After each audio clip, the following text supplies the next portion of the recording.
If you want to speak English fluently, there's one brutal truth you must face. You need to stop translating. Every time you translate in your head, you're slowing your brain down, forcing it to work twice as hard, and building a wall between you and fluency.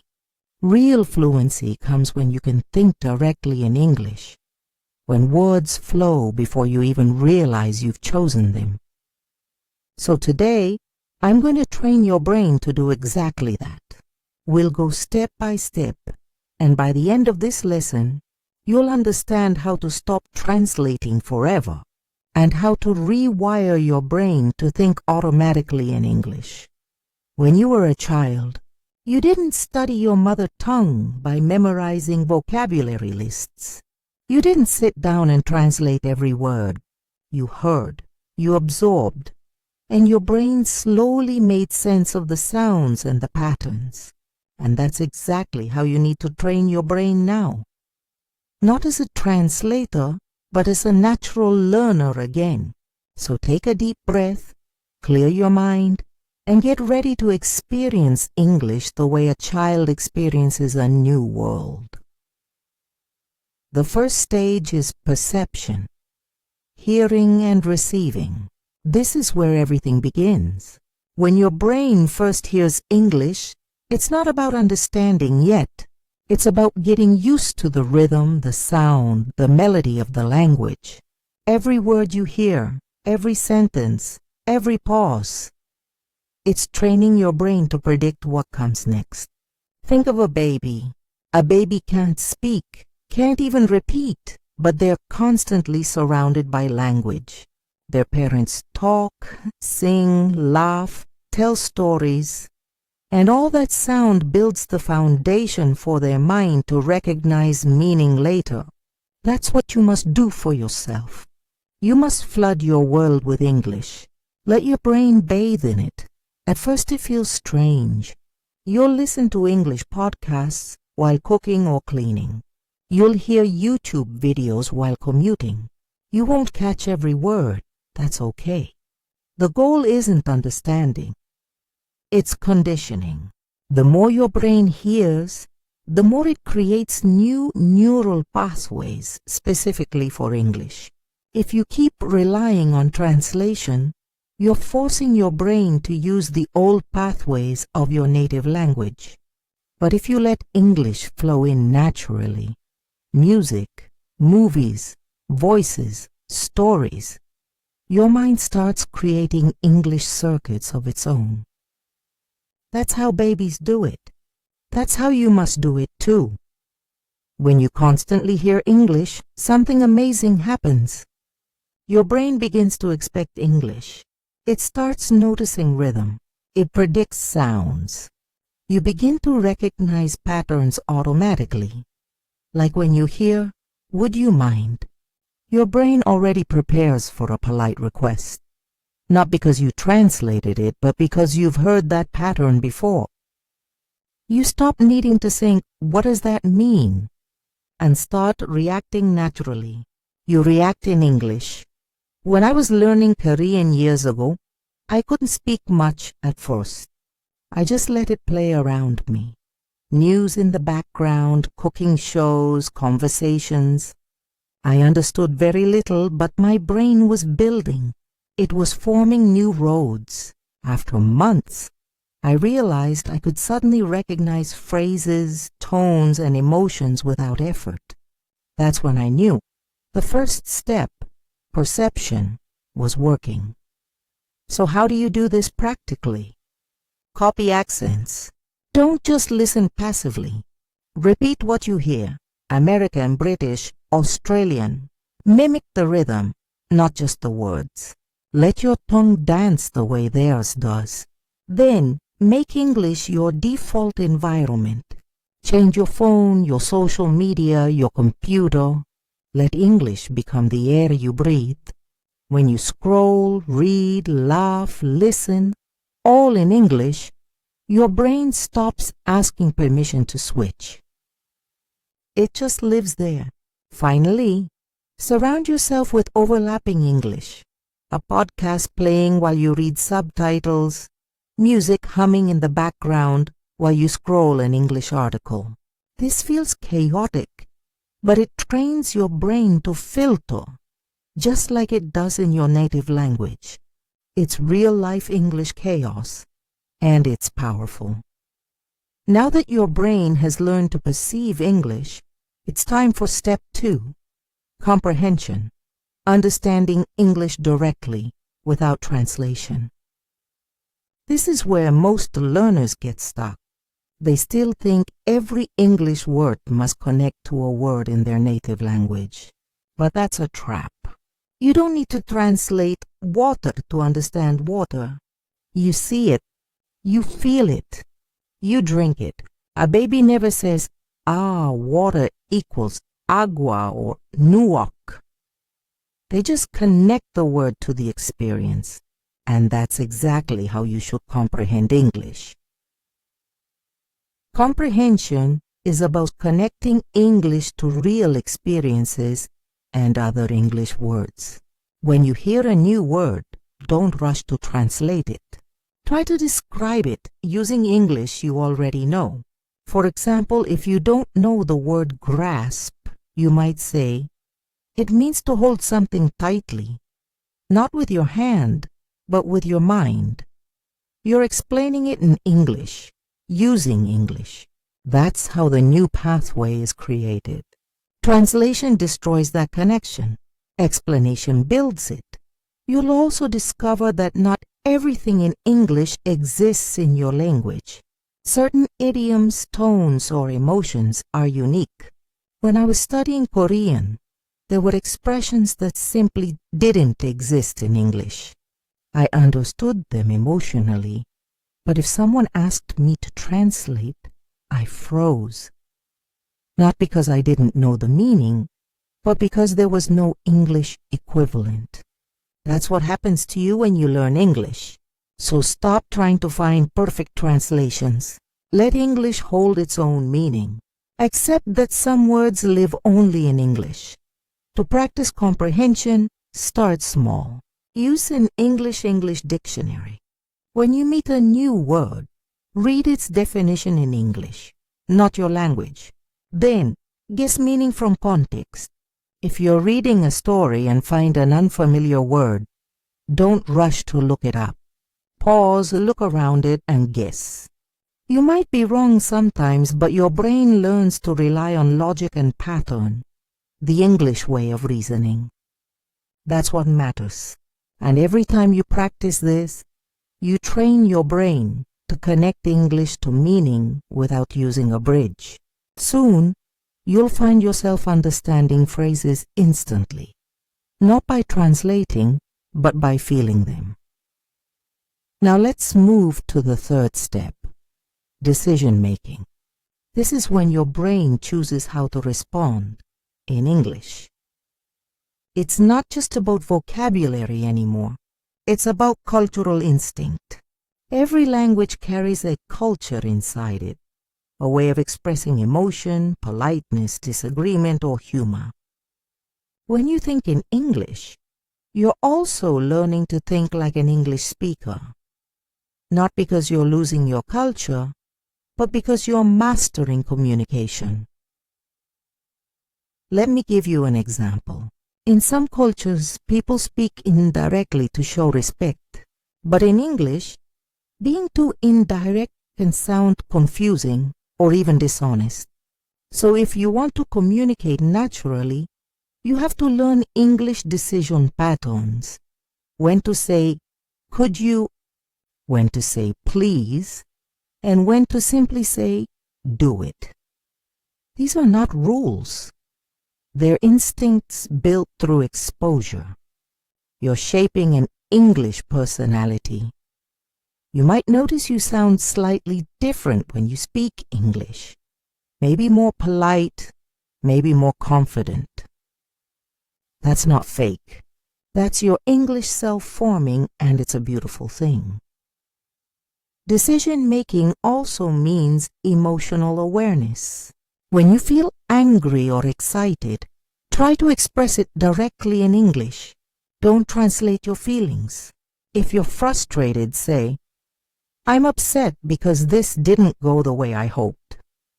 Use your words, your tone, your emotion, all in English. You're teaching your brain that English isn't just a tool for talking. It's a language for feeling. You can train this step through small exercises. Record yourself pretending to meet someone new. Greet them, ask a question, respond naturally. Or imagine a disagreement. Practice both sides in English. The point isn't perfection. It's building a reaction pattern. The more you practice, the less your brain pauses to think, how do I say that in my language? Instead, it simply responds. You're building instinct, not memory. Now comes the final stage, language formulation. The art of building English sentences directly, without translating structures from your language. This is when everything connects. The hearing, the understanding, the reacting, and turns into fluent expression. In this step, your brain starts creating sentences automatically using English word, order, rhythm, and collocations. You're no longer translating your native sentence and rearranging it. You're building fresh sentences the English way. Here's how it works. You've heard thousands of phrases through perception. You've understood them directly through comprehension. You've made decisions about tone and context. Now your brain has examples, models. When you need to speak, it pulls these models instantly. You don't think, how do I form this sentence? It just happens. That's how native speakers do it.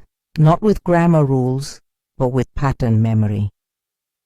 If you've ever said something like, I'm agree, or he explained me, that's your native grammar interfering. English doesn't work that way.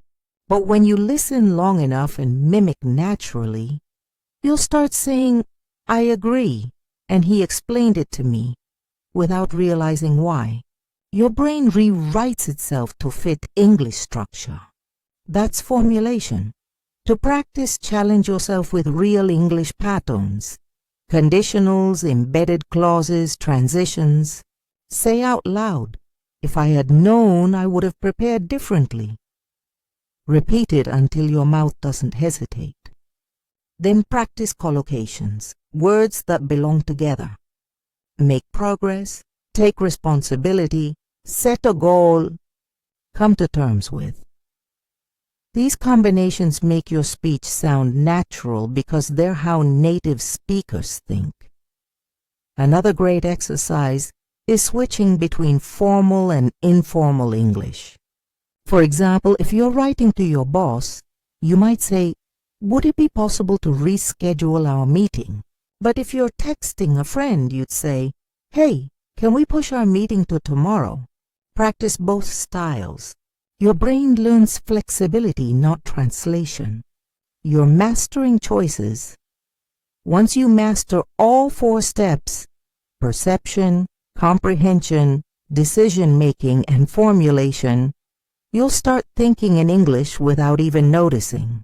You'll listen, understand, and respond before your old translation habit has a chance to appear. That's the turning point, the moment fluency begins. Let me tell you a story. A few months ago, I visited a friend who had a baby boy. He was about 2 years old, full of energy, curious about everything. One morning, it got strangely quiet. You know how dangerous that is when kids are involved. We walked into the room and there he was, sitting on the floor, covered in white powder. He had opened a bag of flour and was throwing it in the air like snow. The laptop, the floor, the toys, everything was white. At first we froze, but then he looked up at us, his face glowing with joy, and said, "It's snowing!" In that moment I laughed so hard I couldn't even be mad. He didn't learn that word from a book. He learned it by living, by hearing, by seeing, by connecting the sound snowing with the magical thing he was experiencing. That's what thinking in English is. It's not about rules. It's not about perfection. It's about life. When you stop translating, you stop fearing mistakes. You start connecting. You start living in English. The world stops being foreign. It becomes a playground for your mind. So starting today, stop saying, "How do I translate this?" and start asking, "How do I express this?" Speak English out loud every day, even if you're alone. Surround yourself with English voices. Read, listen, describe, imagine, all in English. Every minute you do that, your brain becomes more fluent. And one day, without realizing it, you'll wake up, speak, and think. And you'll notice something magical. There was no translation, no pause, no effort. Just pure, natural English. That's the day you'll know your brain has changed forever. You've learned how to stop translating and start thinking in English. But now, let's go deeper. Because this lesson isn't just about language. It's about how your mind works, how it learns, and how it can be trained to become limitless. Thinking in English isn't just an English skill. It's a mindset. It's a way to reprogram your brain to respond faster, focus deeper, and live more consciously. When you learn to stop translating, something fundamental changes inside you. You begin to realize that fluency isn't about memorizing thousands of words. It's about trusting your mind to think freely. The same way a musician doesn't analyze every note before playing, fluent speakers don't analyze every word before speaking. They trust the rhythm that's already been wired into their brain. So let's talk about the real transformation that happens when you train your brain this way. Imagine your brain as a city, full of roads, intersections, and traffic lights. Each language you know has its own road system. When you translate, you force traffic to cross from one city to another. It's slow, confusing, full of red lights. But when you build a new English highway, you travel directly. Smooth, fast, effortless. Thinking in English isn't about forgetting your native language. It's about giving your brain the freedom to move without crossing borders. And here's the surprising part. This skill doesn't only make you fluent in English. It changes how you think about everything. You start noticing patterns, logic, emotion, and intention in new ways. Because English, like every language, carries a world view. The more you think in it, the more you begin to see life differently. Less about right or wrong translation, and more about meaning, tone, and energy. You begin to hear how people express themselves with clarity and precision.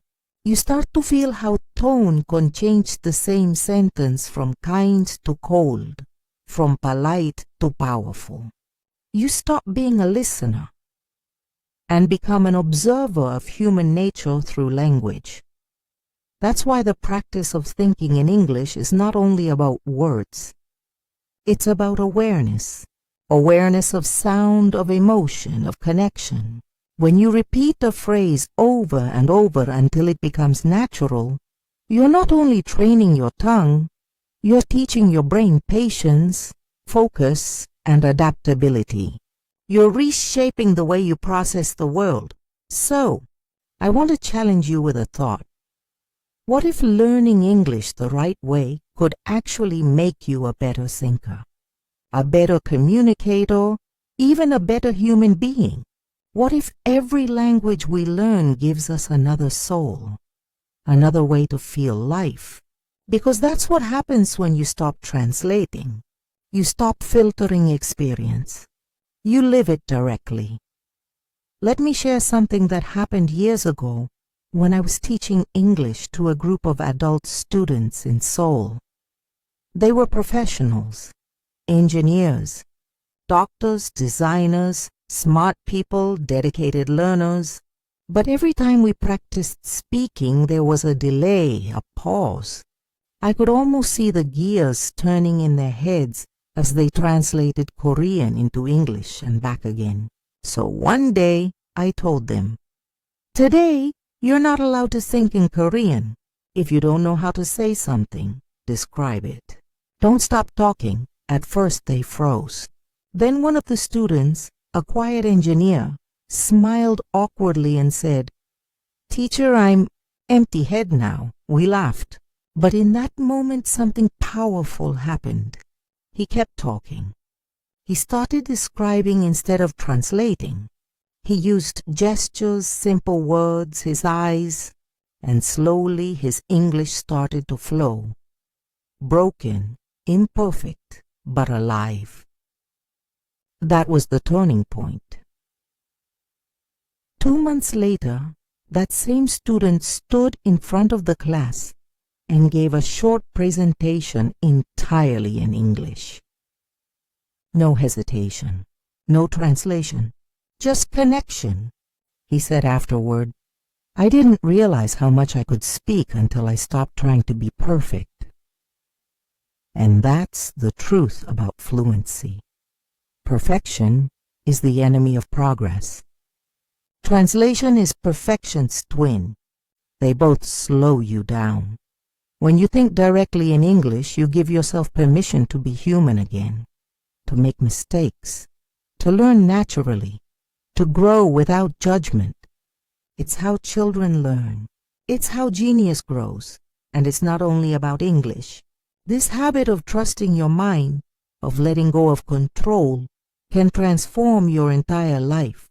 You'll start noticing the same principles everywhere. In relationships, you stop overthinking every word and start listening deeply. In your work, you stop analyzing every move and start creating. In your goals, you stop waiting for perfection and start acting. You see, language learning is a mirror of life learning.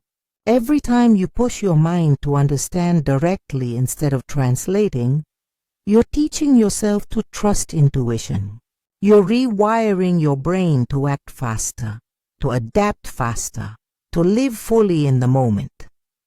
There's another story I love. One of my friends was a dancer who struggled to learn English when she moved abroad. Every time she spoke, she hesitated. But when she danced, she was fluent, graceful, confident, expressive. One day she said to me, "I realized English is also a dance. It has rhythm, pauses, balance. When I started feeling it instead of studying it, everything changed." That's the essence of fluency. Feeling, not forcing. The more you train your brain to stop translating, the more life itself starts to flow that way. You stop translating your emotions into words others expect to hear. You start expressing what you truly mean. You stop comparing yourself to others. You start living your own rhythm. So here's the deeper lesson hidden behind learning English. Thinking in another language is thinking in another reality. It expands your brain's flexibility. It teaches you empathy. When you can think in more than one language, you begin to understand more than one perspective. You can see a situation not just through your own eyes, but through the eyes of an entire culture. That's how leaders are born. People who can listen deeply, connect cross-culturally, and express themselves without fear. Every word you learn in English isn't just vocabulary. It's a window into how another world feels. Hope, freedom, journey, believe. These words carry different emotional tones than their translations. When you feel them in English, your heart grows wider. You understand that language isn't just communication, it's transformation. That's why I tell my students, stop saying you're learning English. You're not. You're training your mind to see the world in a new way. You're building patience when you can't find the right word. You're learning resilience when you fail to express yourself. You're practicing courage every time you speak, even when you're afraid of mistakes. And maybe without realizing it, you're also learning one of the greatest lessons of life, that fluency, success, happiness, they all require the same thing: to let go of fear and trust the process. When you stop translating, you start trusting. You trust that the word will come. You trust that the sentence will build itself. You trust that even if you stumble, you'll be understood. And that trust, that surrender, is what unlocks your real potential. Think about this. Language is the most powerful software your brain has. Every thought you think, every belief you hold, runs through the code of your language. If you only think in your native tongue, you're using one system. But when you think in English, you add another operating system. Your mind becomes bilingual, flexible, dynamic. It can switch modes, see patterns faster, connect ideas that once seemed far apart. You literally become more intelligent. Science proves this. Bilingual minds solve problems faster, adapt quicker, and resist aging better. So when you train your brain to think in English, you're not just learning a language, you're upgrading your entire mind. And one day, it'll surprise you. You'll be walking or dreaming or watching a sunset, and you'll realize the thoughts in your head are in English. No translation, no effort. Just a voice, smooth and natural. That moment is more than fluency. It's freedom. It's the freedom to understand a song without subtitles. The freedom to read a book and feel the writer's heartbeat. The freedom to talk to anyone in the world without fear. But most of all, it's the freedom to know that you've trained your brain to do something extraordinary. You've built a bridge between two worlds, and you can cross it anytime. So here's my message to you, the learner, the dreamer, the fighter. Don't chase English. Become English. Let it enter your ears, your thoughts, your soul. Speak it when no one's listening. Think in it when you wake up. Dream in it when you sleep. Because when you do, you're not just learning words. You're expanding who you are. And when that happens, you'll realize the true meaning of this journey. Learning English was never about grammar or pronunciation. It was about awakening a part of your brain and your spirit that was waiting to grow.